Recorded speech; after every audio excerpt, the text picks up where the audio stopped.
सैनी छात्रावास में पूर्व अध्यक्ष भोजाराम सैनी की प्रथम पुण्यतिथि मनाई। नवलगढ़ के सैनी समाज संस्था के पूर्व अध्यक्ष नवलगढ़ होटल संचालक स्वर्गीय भोजाराम सैनी के प्रथम पुण्यतिथि सैनी छात्रावास में मनाई गई।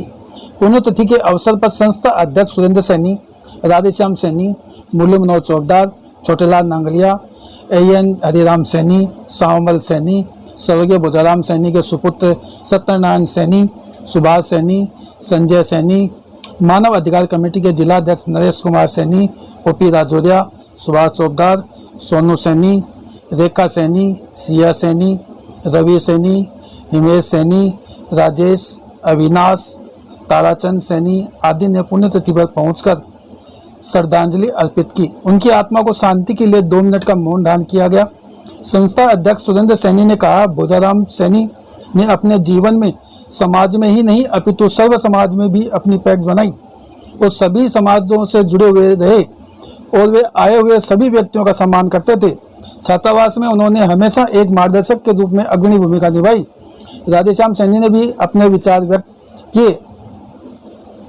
क्योंकि भोजाराम जी के बारे में कभी किसी ने सोचा नहीं था कि इस तरीके से उनका देहांत हो जाएगा, लेकिन ईश्वर की होनी को कौन टाल सकता है। कभी किसी ने कल्पना भी नहीं की थी इतना मजबूत आदमी, इतने दबंग आदमी। लेकिन कोरोना काल में तो बड़े बड़े लोगों को, हमारे कितने अजीज लोगों को हम लोगों ने खोया है। ये महामारी पूरे विश्व में फैली है, खूब लोगों ने अपनी जान, हमारे साथियों ने जान गंवाई है। तो इनको मैं सच नमन करता हूँ और आपको बताना चाहता हूँ कि भोजाराम जी का हमारे समाज में बहुत बड़ा योगदान था और इनके जाने से हमें बहुत बड़ी क्षति हुई है। क्योंकि सैनी छात्रावास में मानो या समाज के अन्य किसी भी काम में भोजाराम जी हमेशा बढ़ चढ़ के भाग लेते थे। और मैं तो ये कहना चाहता हूँ कि भोजाराम जी एक हमारे संरक्षक थे। सैनी समाज में अगर कोई दबंग छवि का कोई आदमी आज तक हुआ है तो वो भोजाराम जी थे। लेकिन 1 साल पहले ये हमसे विदा हो गए, तो मैं इनको सम्मान करता हूँ। और उनका जो काम, यहाँ गाँव के अध्यक्ष रहे हैं सैनी समाज संस्था में, इनका बहुत बड़ा योगदान रहा है। इनके कार्यकाल में बहुत अच्छे इन्होंने काम किए। उन कामों को हमेशा जीवन भर जब तक ये संस्था रहेगी उनको याद किया जाएगा। और मैं तो ईश्वर से प्रार्थना करता हूँ कि इनको स्वर्ग में इनका वास हो, इनकी आत्मा को शांति मिले और इनके परिवारजनों को, क्योंकि परिवारजनों के लिए ये दुख की घड़ी बहुत बड़ी घड़ी थी कि भोजाराम जी तो गए हमारे बीच, साथ में अपने एक बेटे को भी साथ में लेके चले गए। तो उस दिन तो ऐसे लगा कि बहुत बड़ा डरावना सा एक माहौल उस दिन बना कि एक दिन पहले पिता जाता है, दूसरे दिन उनका लड़का जाता है। तो अपने आप में आज भी उस सीन को जब याद करते हैं तो रुवानी खड़ी होती है शरीर की, ये क्या हो गया। लेकिन इसके सामने हमारा कोई बस नहीं चल सका। हम सब कुछ होते हुए भी इनके लिए कुछ नहीं कर सके। ये ग्लानि हमेशा जीवन में रहेगी। आपको मैं तो, क्योंकि अब होने को टाल नहीं सकते, उसमें हम कुछ कर नहीं सकते। मैं ईश्वर से ये प्रार्थना करता हूँ कि आपका परिवार हमेशा आगे बढ़ता रहे, उनको इस दुख की घड़ी को सहन करने की क्षमता दे और आप मार्गदर्शक के रूप में हमेशा हम लोग आपको याद करते रहेंगे। आपको मैं दोबारा सच नमन करता हूँ। समाज की कोई भी कठिनाई आती है, कोई भी मसला आता, तो चलो नवल होटल चलते हैं, भोजाराम जी के पास चलते हैं। तो उनके पास कोई भी ऐसा मसला आता तो वो उसमें मिनटों में उनको हल कर देते। ऐसे दबंग आदमी, टाइम कहते हो पंचल की, किसी को कह दिया कि 10 बजे का टाइम है तो 9:55 पर वो उसके लिए हाजिर रहते।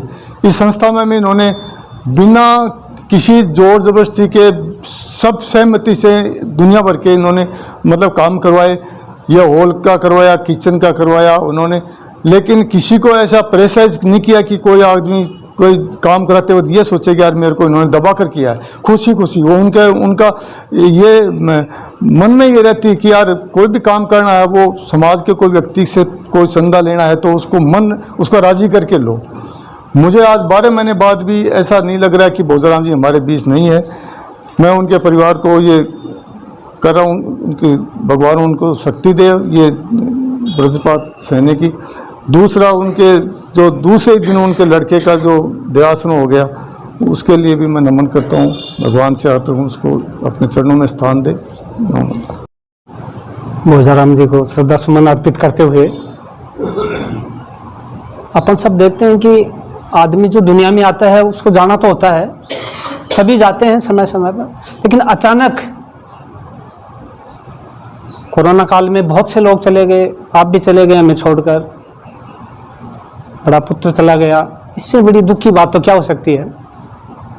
अपन आप और हम तो क्या कर सकते हैं, सहन करना ही सबसे बड़ी बात होती है। परिवार भी सहन करता है, परमात्मा सबको ताकत देता है।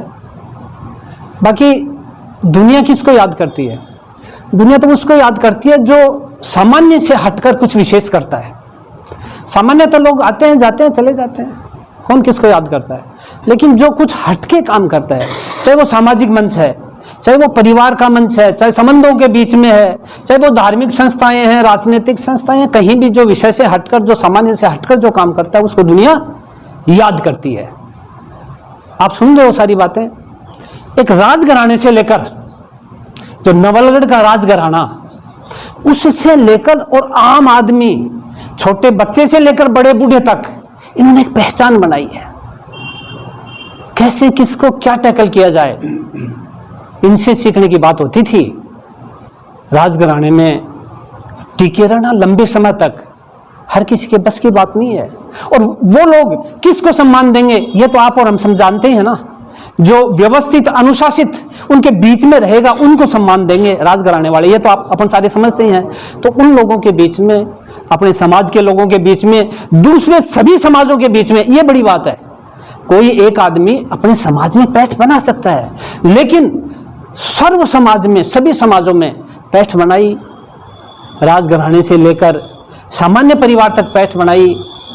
भोजाराम जी और नवल होटल के नाम से एक जगह और एक पहचान, बात तो बड़ी है। मेहनत करनी पड़ती है, सहन भी करना पड़ता है, नुकसान भी उठाना पड़ता है, बहुत सी बातें हैं।